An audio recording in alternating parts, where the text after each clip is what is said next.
This week, our beautiful sun, the sun within us, our consciousness, the life, is activating the 54th I Ching.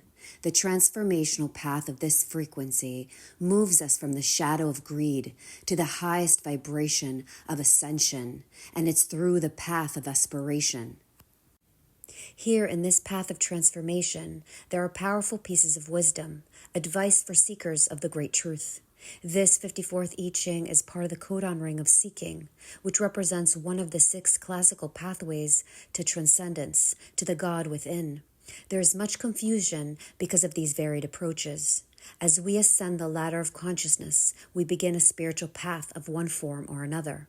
This 54th I Ching can clarify which path we choose, which is energetically right for us. Other side of this 54th I Ching is the shadow of greed, the energy of hunger, of the survival of the fittest, the will to power, the driving force in all human beings, the driving ambition to reach the highest possible position in life.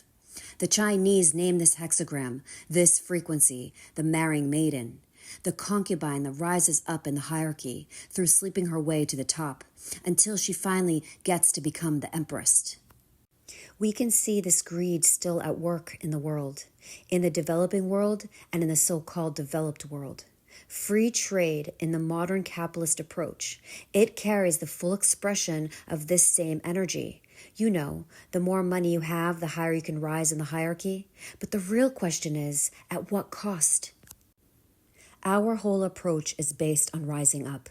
We say to ourselves, I just need to earn enough money so I can relax and do the things I love, or start my spiritual path, or get that house on the beach or the mountains, or start my center, whatever it is. That very attitude, although it's very human and seemingly harmless, it has within it the seed of greed.